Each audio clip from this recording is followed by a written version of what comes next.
Hi dear students, in the last class we have discussed about the addition of the vectors, vector addition. For that we have followed the parallelogram method or the triangular method. Now we will discuss the subtraction of the vectors. But here in this case, actually we cannot directly subtract the vectors from one each other. That is not possible. So we will subtraction we will do in terms of the addition. Okay, the subtraction process we will complete in form of addition. So how will we do that, or how to do that one? Okay, suppose A and B are two vectors given for you, and you have to find the difference between them, or you have to subtract one from another.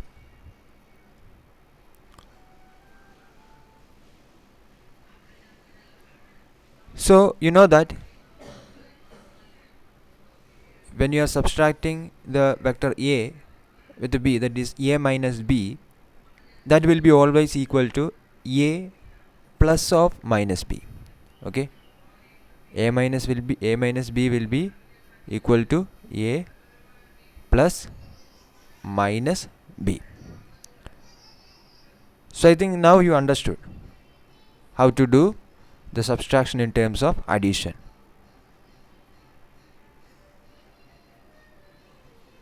You have to take the opposite direction of the second vector. Okay, diagrammatically it is represented here. The B direction of B, you can see that it is towards almost we can say downwards. Minus B is having the opposite direction.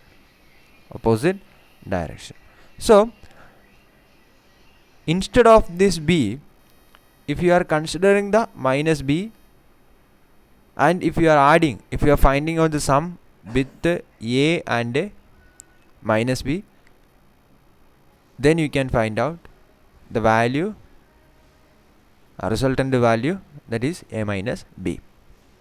Here direction of A is this one, and the vector A is this one. The direction it is given.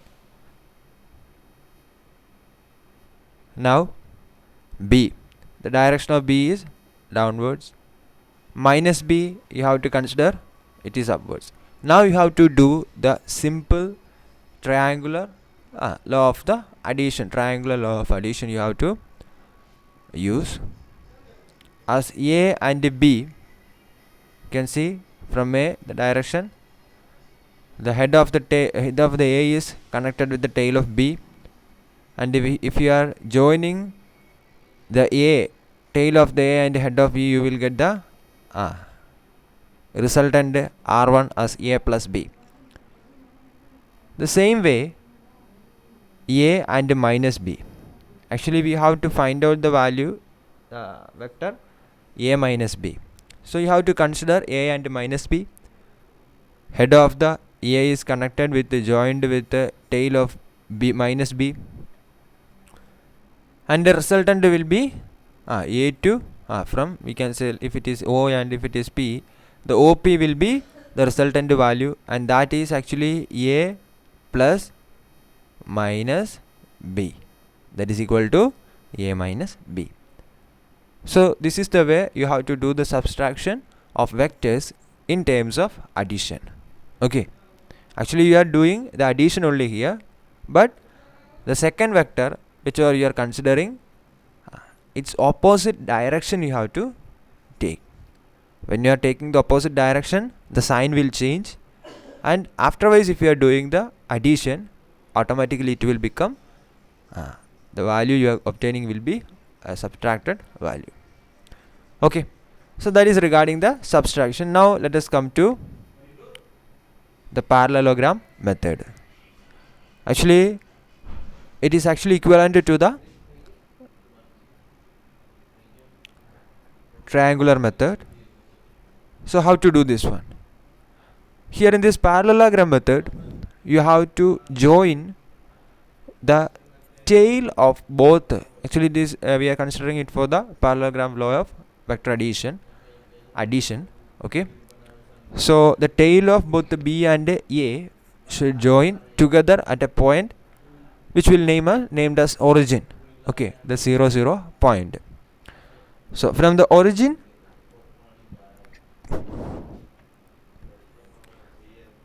or at the origin, both the tails of B and A joined. Now we have to do that. So at origin,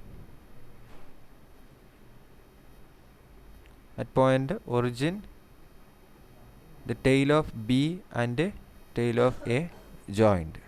Okay, A and B. Now we have to draw a line which is parallel to the vector A from the head of B. Okay, a line which is parallel to A from the head of B. As well, you have to join another vector or another line which is parallel to B, begins from the head of A. Now we are obtained a parallelogram, isn't it? The structure you are obtained is a parallelogram. Now you have to name the intersection of that parallel lines as a P. Let us take that one as P. They were coincide at the point P, and you just want to, now you have to draw a diagonal from O to P. Here this O to P can be represented as vector R. The direction is this one, and this vector R is actually the resultant of vector A plus vector B. For that, you can do one thing. You can take this vector from here to this position. Okay, if you are changing its position, actually it is parallel and equal, these two lines. If you are naming this one as B, and the vector B and line PB are equal in length and they are parallel, so the direction and the magnitude both are equal. So you can replace the PB with the vector B. Suppose if we are let us take this one as PC, otherwise vector B and B we will get confused. Okay, so this one is C. So now PC will be replaced with the vector B. So now I am taking the vector B over here.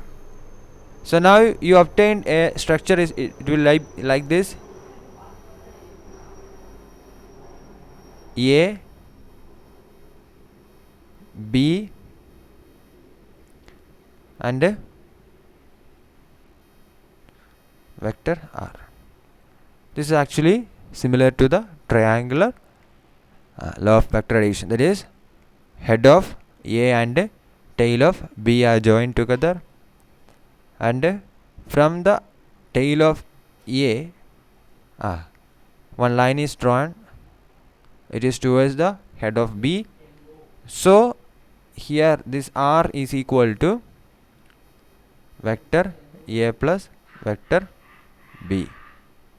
Okay, vector A plus vector B.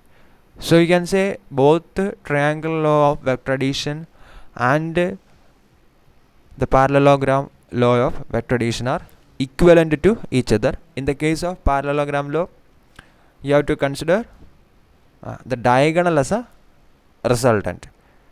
Okay, the diagonal as a resultant, and major one point it is that you have to draw a parallel line which is from the head of the other vector to, otherwise we can say that you have to draw a parallel from the head of the parallel to one vector from the head of the other vector.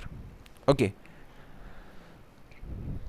so parallelogram law of vector addition is this much. I think you are clear with this one. Now let us come to the statement.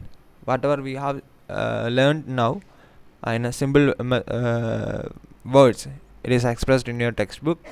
Just go through that one. If we have two vectors A and B, to add these vectors we bring their tails to a common origin. common origin. So then we draw a line from the head of A parallel to B and another line from the head of B parallel to A. Okay, so you have to draw a parallel line from one vector's head.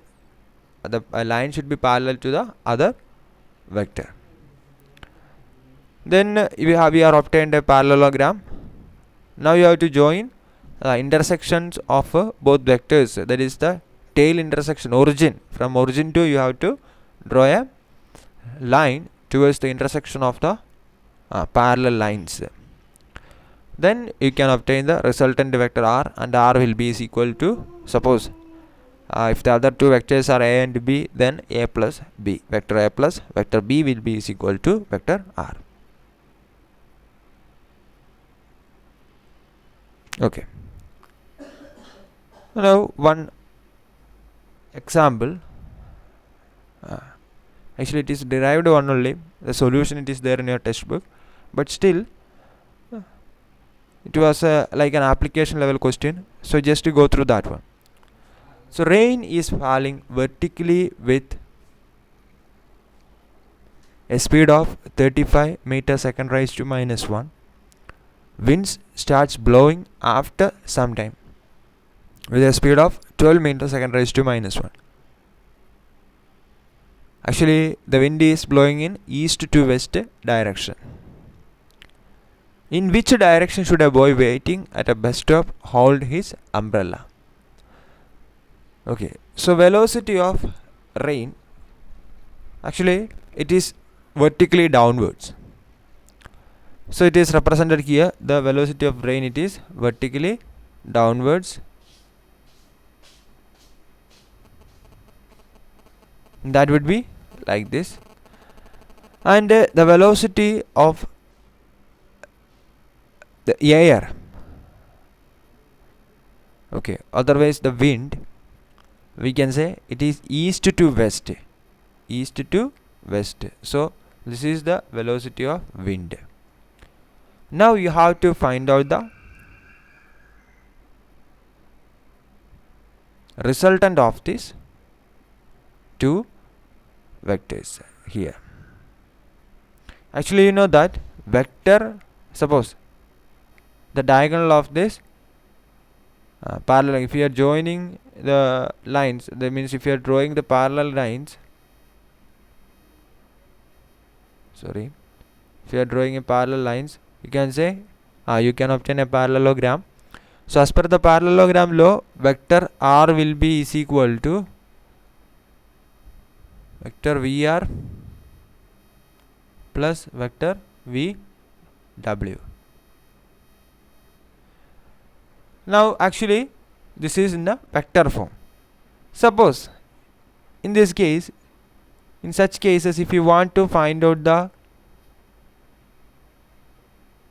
magnitude, so you are having vector r is equal to vector vw plus vector vr.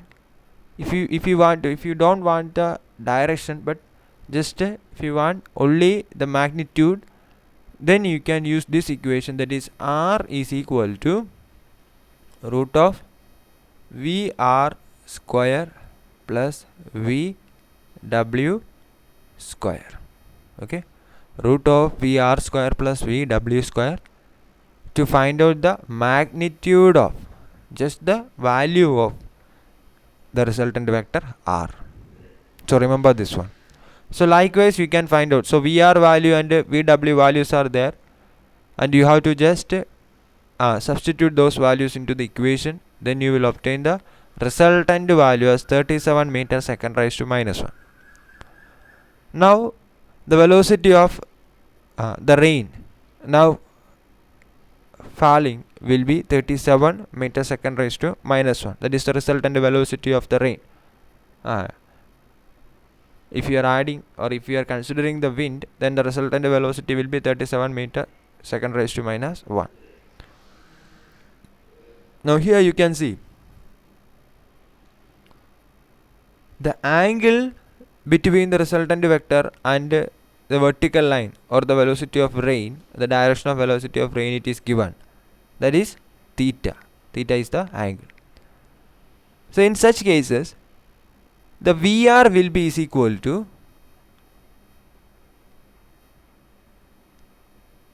R cos theta. R cos theta.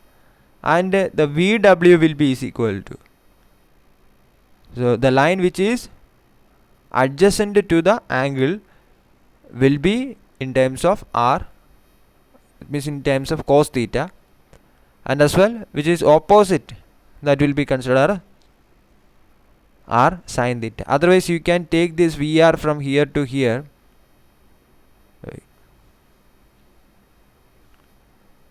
You can take that from this position to this position. The direction is the same only. Now you can obtain a right angular triangle. Just apply the Pythagoras theorem over there. Then sin theta will be is equal to, here theta will become this one. Okay, this will be the theta value. Sin theta will be is equal to, because two parallel lines and the angles, this one will be always equal to this one. So here this will theta, so sin theta will be is equal to VW by R. So R sin theta will be is equal to VW, and as well here this is VR. So cos theta will be is equal to VR by R. So R cos theta will be is equal to VR. Then you know that sin theta divided by cos theta is equal to tan theta.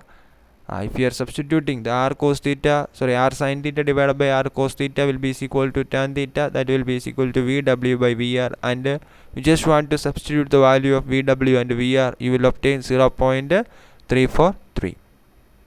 Now you have to find out the theta value. So tan inverse of 0.343 will be is equal to 19 degree. So the boy should hold his umbrella in the vertical plane at an angle of 90 degree with vertical towards the east, because the wind is blowing from east to west. So the direction of the rain is almost towards the west side. So he should keep the umbrella towards the or with a 90 degree angle towards the east, with the vertical towards the east. Okay, so I think this much is clear. Now we will continue this section in the coming class. So you just go through the summation, the properties of vectors,